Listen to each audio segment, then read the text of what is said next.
A big part of the organic chemistry that you're going to learn has to do with how you make substances, because organic synthesis is about how you turn one thing into another, and then into another, and then into another, in order to make some product. So ways of making compounds with particular functional groups is a hugely important part of what you learn. And in the case of haloalkanes, they have a sort of central role in some ways, at least in the sort of chemistry you learn at A-level, because there are lots of different ways of making them. So we're going to look at 3 different ways of making them, and then there are lots of different things you can turn them into. So that makes them very important as sort of intermediates in synthesis. So ways to make haloalkanes. 2 of them you know already, because you know about reaction of alkanes with halogens in the presence of UV light, which makes haloalkanes, and you know about reaction of alkenes with HCl or HBr, again to make haloalkanes. So neither of these is news, but you have to think of them not just as reactions of these compounds, but of ways of making haloalkanes, so that you would make use of that knowledge when you're designing a synthesis. This one is new, and we'll talk more about that one later. So let's take an example of a compound so that you can see how the synthesis could be done in different ways. So if we say, right, that's our target compound. Okay, so that's 2-chloro-3-methyl-butane is what we're trying to make. So if we're going to make it from an alkane, the important thing is that the carbon skeleton has to be the same. In other words, the carbons are all connected up in the same way. The only difference must be that where the chlorine ends up, you just have a hydrogen to start with. So you're going to start with this compound. And the reaction is simply a reaction with chlorine gas, but it needs UV light. Okay, so that's the key condition for that reaction. And you need to know various things about it, which you've done in the alkanes topic. So you need to know the equation, which is just the substitution equation. Remember that when that reacts with Cl2, the chlorine goes in, but it's gone in at the expense of kicking a hydrogen out, and that hydrogen combines with the other chlorine from there to give you HCl. And you need to know the mechanism, which we won't go through in detail here, but remember it's radical substitution, and you do need to know it in detail.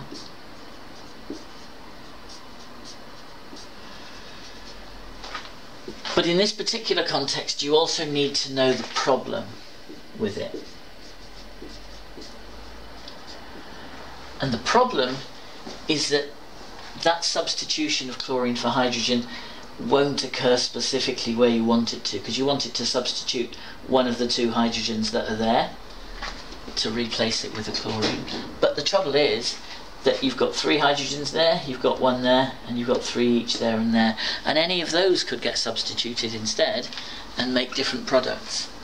So the problem is that the yield, which means the amount you get of the desired product, is low because of substitution at different positions,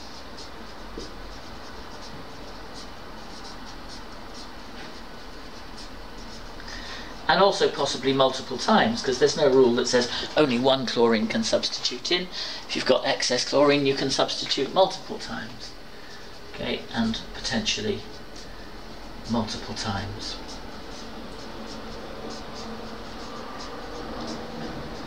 Okay, so that's important, because although that's an interesting reaction, it's not one that's much used in synthesis, and you need to know why organic chemists prefer not to use that radical substitution method.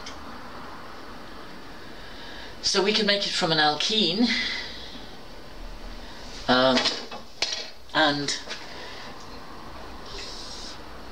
again we need the same carbon skeleton. So we've got to have that. And the question is, where would the double bond go? Well, if we want the chlorine at this position, you can see that we have a choice, because we just need, the chlorine will go at one end of where the double bond was, so we just need a double bond that has one end there. So we could either put it here or we could put it there. So this would be one possible alkene, and this would be the other one.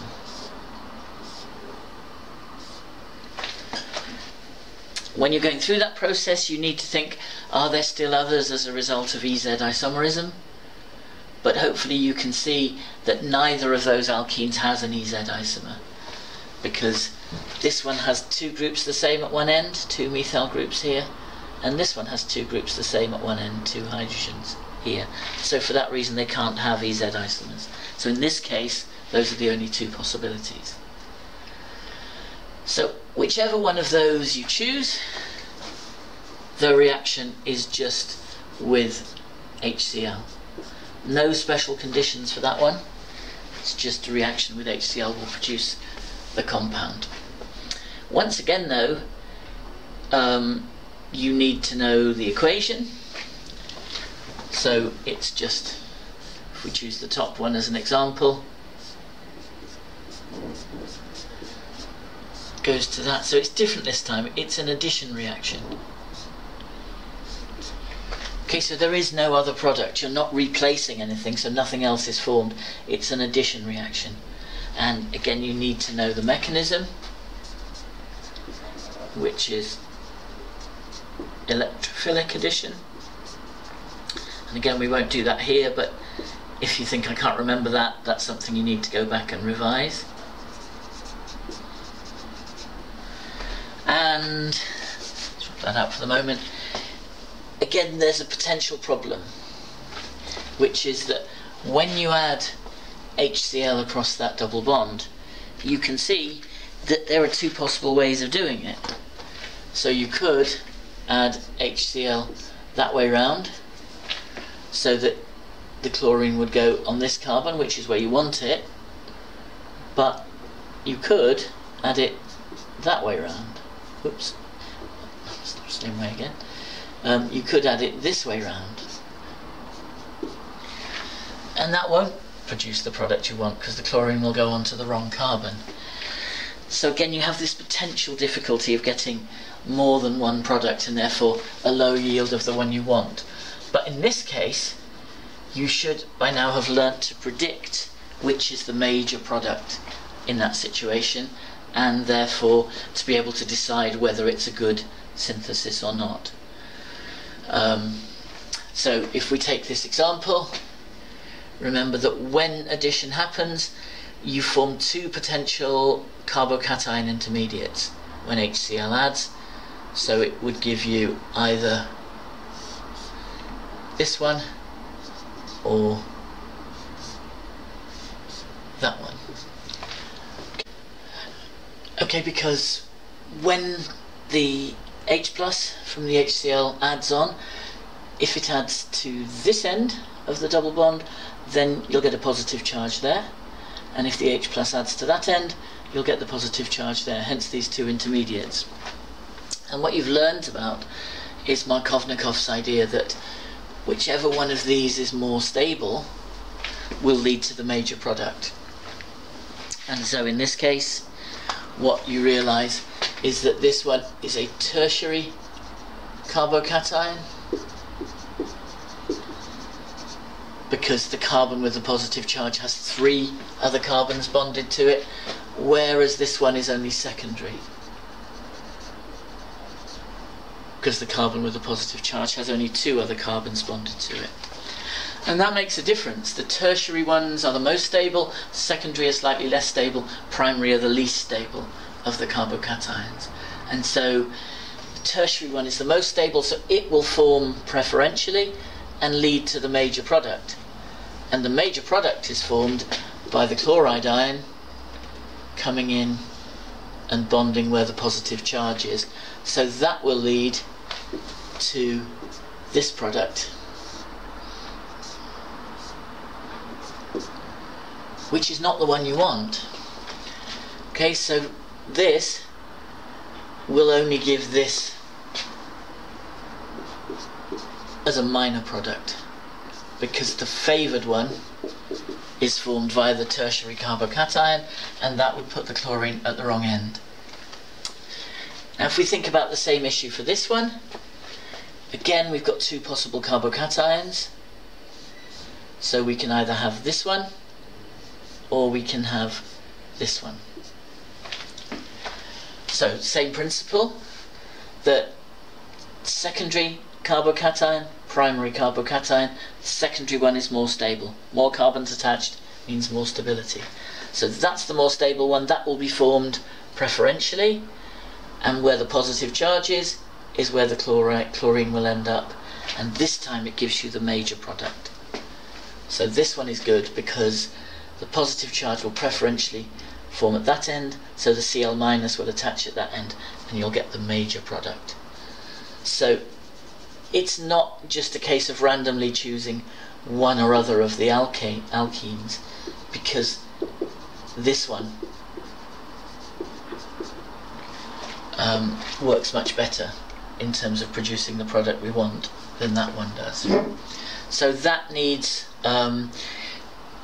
making sure you've understood about how Markovnikov works, and again thinking of using it in that situation if you're asked to choose which would be the best alkene. So we'll just sort of add that to the list here, that there's the potential problem, and I'll just put Markovnikov to signal you that this is what you've got to think about. Where the double bond is, would you get the major product or the minor product being the one you want? And if it's the minor one, it's not a good way to make it. So that leaves this as our third approach to synthesizing haloalkanes, and this one is new, we haven't met this before. So an alcohol, remember, is a compound that has an OH group, and the way you convert alcohols into haloalkanes is simply by substitution. Wherever the OH is, you put a Cl in instead. So in this case, what you would need would be this compound. Okay, so you've got to have the OH at the position where you want the Cl to be, and then you're in business. So that would be the starting compound, and the conditions for that reaction are that you need concentrated sulfuric acid and sodium chloride and heat. Okay, so you're adding this mixture of concentrated sulfuric acid with sodium chloride. What that does in effect is produce a solution that contains concentrated hydrochloric acid. The reason for doing it like this rather than adding concentrated hydrochloric acid you don't really need to worry about, but the reason is that the reaction is catalyzed by the H+ ion, so it goes faster the higher the concentration of H+, and you get a higher concentration in conc sulfuric than you would if you just had conc HCl. So that's the reason for doing it that way. So that's the conditions. If you want to make a bromoalkane, you just use sodium bromide and conc sulfuric acid. It works the same way. In terms of the equation, I think the best way to write it probably is as an ionic equation, to remind you that you're basically getting the H+ ion from here and the Cl- ion from here reacting. So you get that plus H+ plus Cl-, okay, that from the acid, that from the sodium chloride, and that gives you your haloalkane, plus water is the other product. Okay, because the H+ combines with OH- from here when it's released and gives you water as your other product. And that's a good way to make haloalkanes, because that's a specific reaction. So that's a substitution reaction. You don't need to learn the mechanism for this one, but you do need to recognize that it's a substitution reaction. And that's really all you need to know about it, but it's probably the one that gets forgotten most easily, because the methods from alkanes and alkenes you sort of learn in their own right as reactions that you learn a lot of detail about, and this one, because I suppose you don't learn the mechanism and so on, there's a risk it gets forgotten. So don't forget, that's an important way of making haloalkanes too.